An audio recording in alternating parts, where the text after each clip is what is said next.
بسم اللہ الرحمن الرحیم۔ السلام علیکم۔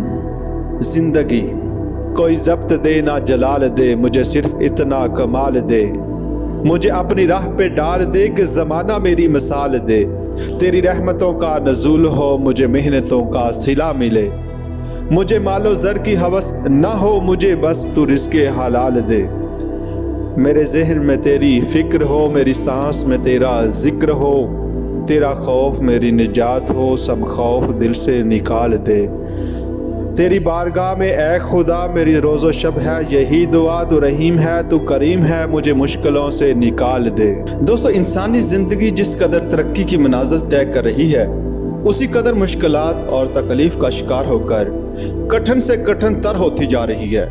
اگر حال کا ماضی کے ساتھ موازنہ کیا جائے تو پتہ چلے گا موجودہ دور میں وسائل اور سہولیات کی فراوانی نے ماضی کا نقشہ بدل کر رکھ دیا۔ سالوں کا کام دنوں میں اور دنوں کا کام گھنٹوں بلکہ منٹوں میں ہو رہا ہے۔ برق رفتار ترقی نے ہر طرف باہمی مقابلے کی فضا پیدا کر دی۔ چاہیے تو یہ تھا کہ اس ترقی کے انسانی افکار و اعمال پر مثبت اثرات مرتب ہوتے اور ہمارا حال ماضی کی نسبت زیادہ تابناک، بہتر اور پرسکون ہوتا۔ انسانی معاشرے میں محبت، رواداری، اخلاص اور ہمدردی جیسی روایات سابقہ ادوار کی نسبت زیادہ نظر آتی، مگر نتیجہ اس کے برعکس نکل رہا ہے۔ موجودہ حالات نے انسان کو صحت اور سکون دینے کی بجائے بے سکونی، صورت و سیرتی امراض کی اس وادی میں دھکیل دیا جہاں انسانی حیات کی سانسیں بند ہونے لگیں اور زندگی اچیرن بنتی جا رہی ہے۔ گھر سے لے کر بازار تک، سیاست سے لے کر صحافت تک، درسگاہ سے لے کر عدالت تک، ممبر و محراب سے لے کر خانقاہ تک، ہر جگہ دوہرا معیار قائم ہو چکا۔ اہلیت اور استعداد کو پس پشت ڈال دیا گیا۔ اہل ثروت کو نوازا جاتا ہے۔ انسان دولت اور جھوٹی شان و شوکت کے لیے اہم وقت کوشاں ہے۔ بصیرت حرص و لالچ کے نیچے دب چکی ہے۔ انسانی اور اخلاقی قواعد و ضوابط ٹوٹ چکے۔ جھوٹی انا نے انسان کو مخبوط الحواس بنا دیا۔ یہ وہ دوڑ ہے جس کا انجام تباہی و بربادی کے سوا کچھ نہیں۔ اگر دنیاوی مال و دولت اور عارضی عزت و شہرت میں تسکین قلب ہوتی تو دنیا کے امراء، بادشاہ اور اہل ثروت تشویع قلب حاصل کر لیتے، مگر ایسا ممکن نہیں۔ انسانی خواہشات کی جس قدر تکمیل ہوتی ہے، حرص و لالچ کا دائرہ کار بھی وسیع تر ہوتا جاتا ہے، جہاں تک کہ موت انسان کا گلا دبا دیتی ہے اور انسان نامراد ہو کر خالی ہاتھ دنیا سے چلا جاتا ہے۔ متوسط سہولیات اور محدود وسائل کے ساتھ قناعت پسندی ایک ایسا بیش قیمت راز حیات ہے جس میں ہمیشہ پرسکون اور صحت مند رہنے کی ضمانت موجود ہے۔ جب تک قناعت نصیب نہ ہو، انسان صورتی اور سیرتی بیماریوں کا شکار ہوتا رہے گا اور زندگی بے سکون۔ انسان جس قدر دنیاوی شان و شوکت اور شہرت کو بڑھانے کی کوشش کرتا ہے، اتنا ہی بے سکون اور میسور ہو جاتا ہے۔ بے سکونی اور اسارت کی زندگی انسان کی عمر کو ایسے کھاتی ہے جیسے لکڑی کو دیمک کھا جاتی ہے۔ گھر میں چین نہیں ملتا، سفر خطرات سے خالی نہیں، اخراجات بڑھتے جاتے ہیں جن کو پورا کرنے کے لیے انسان جرم اور ناجائز ذرائع اختیار کرتا ہے۔ انسان کی سوچیں طویل سے طویل تر ہوتی جاتی ہیں۔ منزل تک پہنچنے سے پہلے اس کی تمام امیدیں خاک میں مل جاتی ہیں۔ صرف یہی نہیں کہ انسان بذات خود مشکلات کا شکار ہو جاتا ہے، بلکہ یہ بیماری اور مصیبت آنے والی نسلوں میں بھی سرایت کر جاتی ہے۔ دوسری جانب وہ شخص جو متوسط زندگی گزارتا ہے، تقدیر الہی اور عنایات خداوندی کی بدولت ذہنی اور جسمانی صلاحیتوں سے کام لے کر اپنے لیے رزق حلال کماتا ہے، اس کا ذہنی سکون برقرار، جسمانی طاقت بحال اور عمر لمبی ہو جاتی ہے۔ دین اسلام اللہ تعالیٰ کی طرف سے انسانیت کے لیے ایک عظیم تحفہ ہے۔ اس کی حقیقت صبر اور قناعت میں پوشیدہ ہے۔ صبر اور قناعت ہر آفت اور مصیبت کے مقابلے میں عظیم قلعہ بن جاتے ہیں۔ انسانی دل و دماغ، سوچ اور فکر مطمئن ہو جاتے ہیں۔ قوت مدافعت اتنی مضبوط ہو جاتی ہے کہ معمولی بیماری انسان کو نقصان نہیں پہنچا سکتی۔ قناعت میں خوشحال زندگی کی ضمانت موجود ہے۔ انسان کو چاہیے کہ حرص و لالچ سے اپنی پرسکون اور خوشحال زندگی کو بے چین نہ بنائے۔ اور سادگی اختیار کرے، کیونکہ سادگی علم و دانش، ترقی اور فہم و فراست کی راہ میں رکاوٹ حائل نہیں کرتی، بلکہ سادگی وہ کاروان ہے جو منزل مقصود تک بہت جلد رسائی حاصل کر لیتا ہے۔ سادگی انسان کو فطرت کی طرف مائل کرتی ہے۔ سائنس اور ٹیکنالوجی، طب اور فلسفہ جتنا بھی ترقی کر لے، آخرکار انسان کو دوبارہ فطرت کی طرف لوٹنا ہوگا، کیونکہ کثیر العلم، عقل اور ترقی کے باوجود انسان کو سکون اور آرام کے لیے فطرت کی طرف بازگشت کرنا ہوگا، اور اسی صورت میں کامیابی ممکن ہے۔ اس کے برعکس اگر انسان فطرت کا نقشہ یکسر تبدیل کرنا چاہے تو یہ تمام ذی روح مخلوق بالخصوص انسانوں کے لیے جان لیوا ثابت ہو سکتا ہے۔ مقصد حیات یعنی بندگی کے دائرے میں زندگی بسر کریں اور بغاوت اور سرکشی سے باز رہیں، کیونکہ بغاوت کا انجام ذلت اور رسوائی اور شرمندگی ہے۔ بغاوت کی ابتدا غفلت ہے، یعنی غضب الہی کو دعوت دینے کی طرف پہلا قدم یاد الہی سے غفلت ہے۔ غفلت کے بعد دوسرا قدم بغاوت اور سرکشی ہے۔ بغاوت اور سرکشی کے نتیجے میں حرص جنم لیتی ہے۔ حرص سے انسان کی خواہشات بڑھتی رہتی ہیں اور ان کی تکمیل کبھی نہیں ہوتی، یہاں تک کہ وہ تجاوز اور ظلم کا راستہ اختیار کر کے دوسروں کے حقوق پر ڈاکہ ڈالتا ہے۔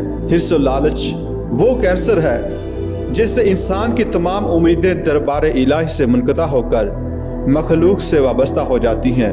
حرص اور لالچی انسان میں نہ صرف حلال و حرام کی تمیز ختم ہو جاتی ہے، بلکہ جھوٹ، وعدہ خلافی، دھوکہ دہی اور فراڈ اس کا معمول بن جاتا ہے۔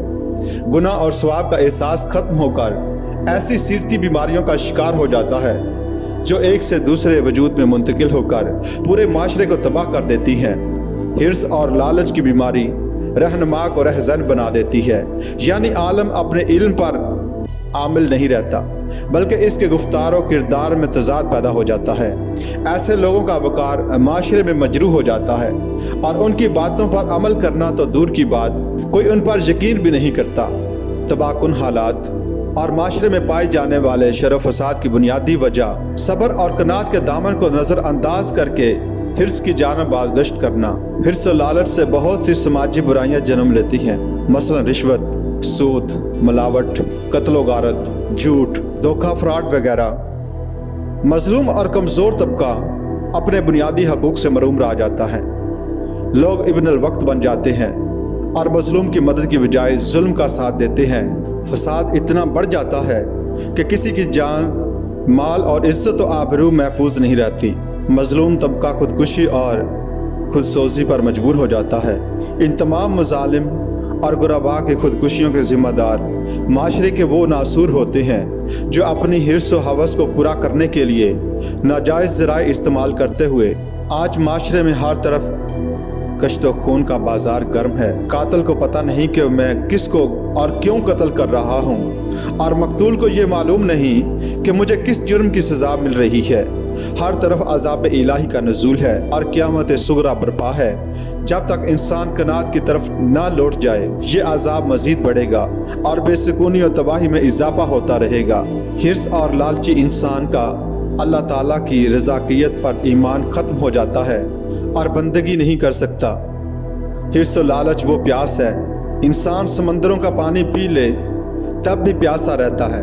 حرص انسان کو ہمیشہ بھوکا اور محتاج رکھتی ہے۔ انسان مال و دولت کی فراوانی کے باوجود مفلس، آزاد ہونے کے باوجود ذہنی محصور، زندگی سے مایوس اور ناامیدی کا شکار ہو جاتا ہے۔ اس کی زندگی بے سکونی، محتاجی، گلے شکوے اور بے صبری میں گزرتی ہے۔ حرص کی نگاہ محدود اور صرف وقتی فائدہ دیکھتی ہے۔ حرص و لالچ جہنم کی وہ آگ ہے جس کی ایک چنگاری ساری دنیا کو جلا سکتی ہے۔ حرص سے خوشامدی ہوتا ہے، ذاتی مفاد حاصل کرنے کے لیے باطل کے سامنے جھک جاتا ہے اور حق بات نہیں کر سکتا۔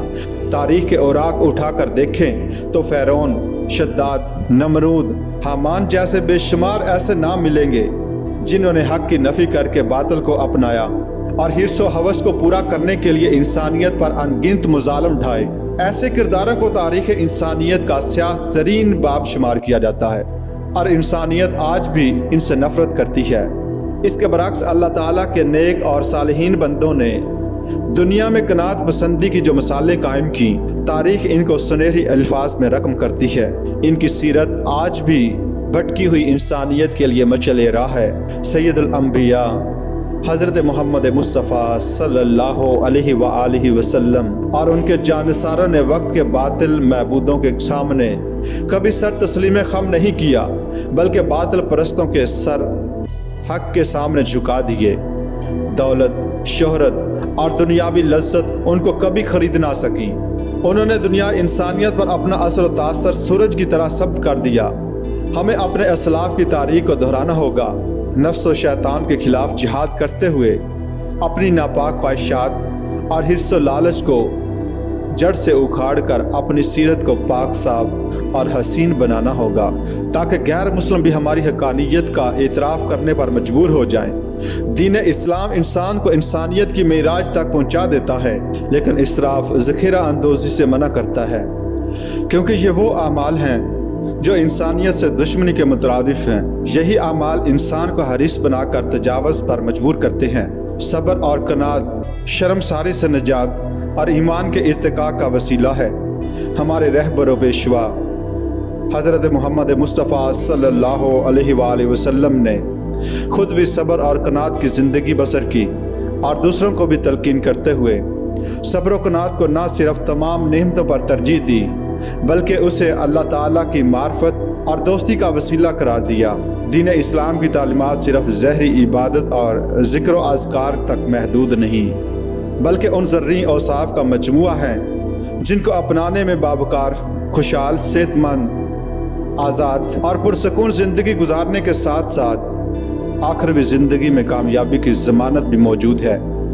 مگر مذکورہ اوصاف کو انسان اس وقت تک اپنانے سے قاصر رہتا ہے جب تک صبر و قناعت نصیب نہ ہو، کیونکہ صبر و قناعت مومن کا شیوا اور کامل ایمان کی احساس اور بنیاد ہیں۔